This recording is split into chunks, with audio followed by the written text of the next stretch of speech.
Well, I'd like to start off with a little bit of history. When you take a look at the shipping container that's up here, you can see these ridges down the side, and what they are is they're called structural flutes, and they make the container very strong. So, um, and it's worked out for the last 67 years that this is like a very efficient structure for the shipping container.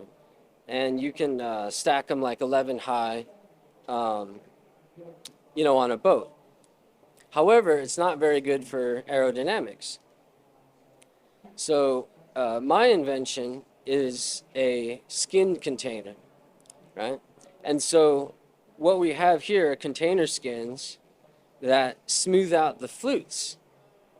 And because of that, um, a, a, uh, a container chassis pulled by a lorry, as they call it here in the UK.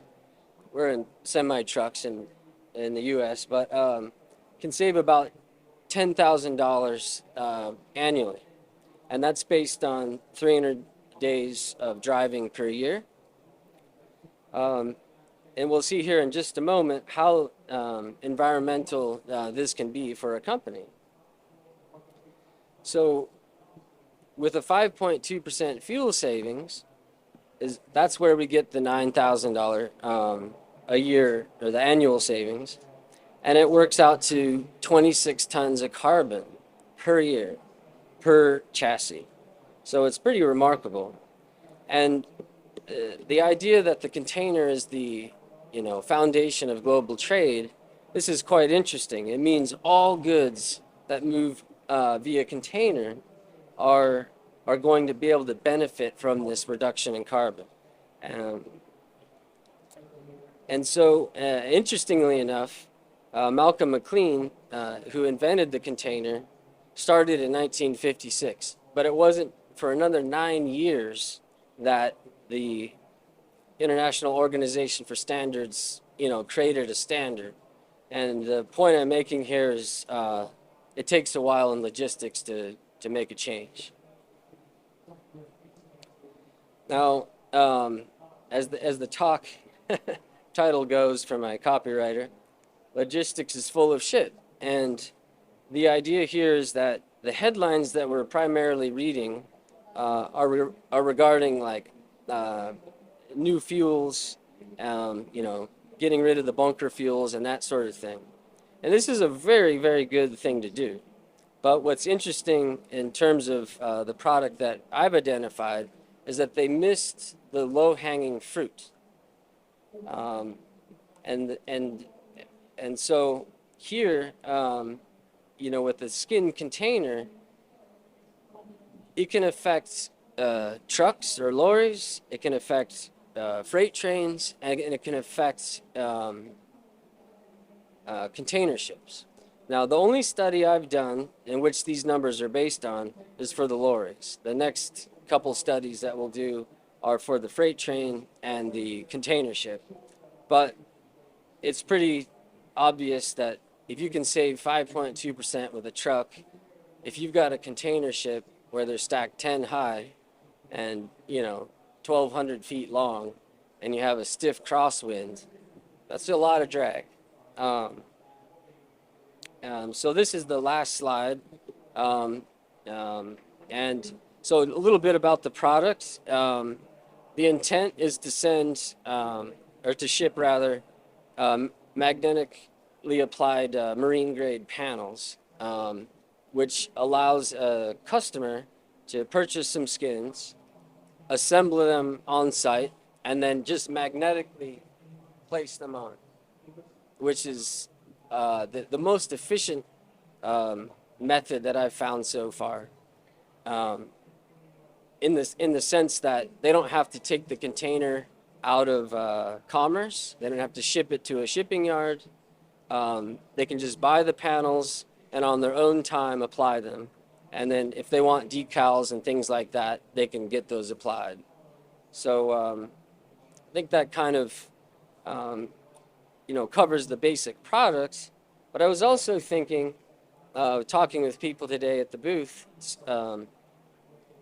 this potentially could stoke trade between Britain and the EU, which has suffered from Brexit, because this is now a new container, much more efficient, right?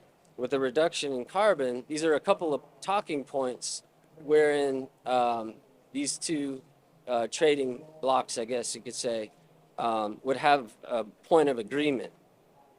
And so my thought is, maybe they say, okay, if you want to bring this wine from France and in a skinned container, then you get a reduction in your taxes or your customs duties. That's a thought I had. How this invention could not only reduce carbon but also stoke trade between Britain and the EU. So I think that's about where I want to finish. If you have some questions, happy to take. Great. Thank you, Trevor. So this is completely a retrofit system. Yes. Oh, I'm sorry. Yes. So these are not new containers. If you have your own containers, this is a modification.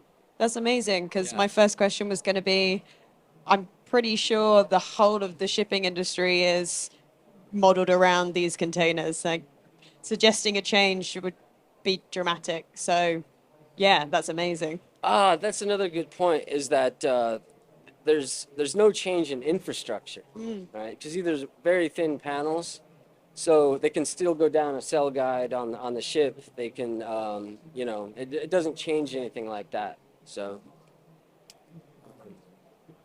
So, I'd like to open up to questions from the audience. Would anyone has a question?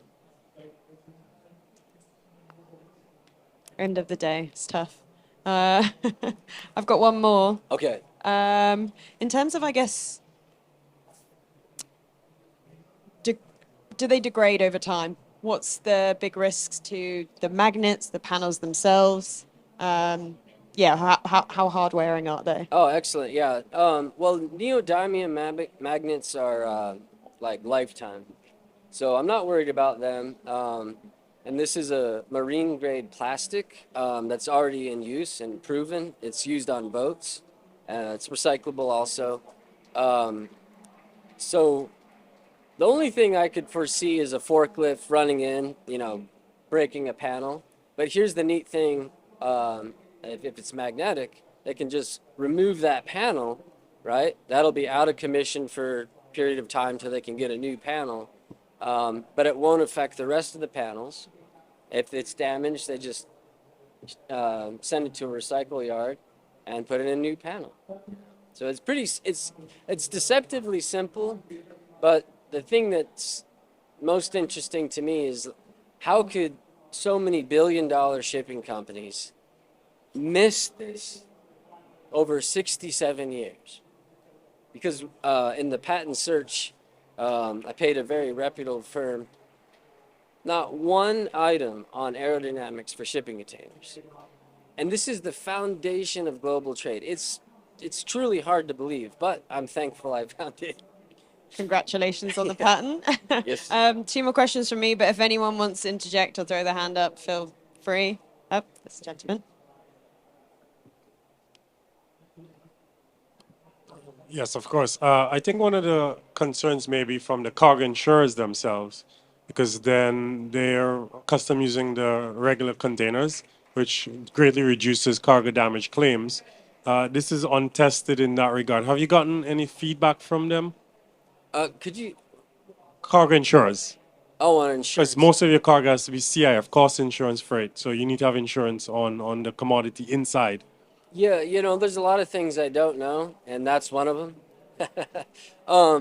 But right now, the main goal is to find a company that'll do a pilot test, right?